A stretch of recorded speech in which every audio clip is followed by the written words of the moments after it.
కేంద్ర మంత్రిగా ఉన్నటువంటి రామ్మోహన్ నాయుడు పార్టీలో పెద్ద లీడర్గా ఎదుగుతున్నారు, రేపు పొద్దున ఆల్టర్నేటివ్ అవుతారనే ఉద్దేశంతో తనని కట్ చేయడానికి చింతకాయల విజయ్ని మళ్ళీ ఇంకొక ఫోర్స్గా ప్రొజెక్ట్ చేయడానికి కోసమే రాజ్యసభ తెచ్చారు, ఢిల్లీకి పంపిస్తున్నారు అనేది కూడా ఒక ఒపీనియన్. దాన్ని ఏమంటారు?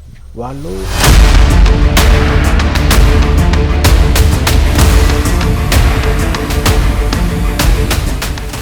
ఇదే లోకేష్ గారిని ఎంతోమంది విమర్శించారు కదండి. యువగలం పాదయాత్ర టైంలో లోకేష్ చెప్పినటువంటి రెడ్ బుక్ కావచ్చు, అప్పుడు మీరు మాట్లాడినంత అగ్రెసివ్నెస్ ఇప్పుడు మీ వర్క్లో కనపడలేదు. రెడ్ బుక్ అంటే అందరూ ఏమనుకుంటున్నారంటే రక్తం ఏమైనా కారాలు అనుకుంటున్నారు.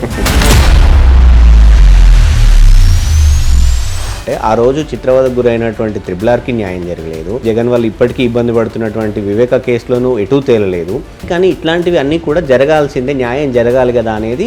ఏంటంటే ఇప్పుడు త్రిబుల్-ఆర్ గారిని తీసుకెళ్ళి అలా కొట్టారని చెప్పేసి వాళ్ళందరినీ తీసుకొచ్చి కొట్టేయడం కాదు.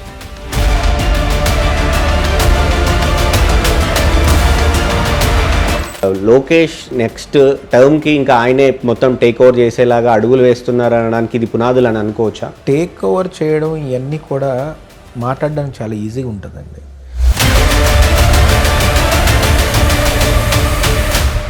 అమరావతి రైతులు జగన్ని కలవడం అనేది, ఎవరి మీదైతే పోరాడారో ఆయన దగ్గరికి వెళ్ళి కలిశారు. జగన్మోహన్ రెడ్డి అనే వ్యక్తి బ్రెయిన్ చంద్రబాబు నాయుడు గారికి 1% కూడా సరిపోదు. దాని క్లియర్ స్టేట్మెంట్, అండర్లైన్.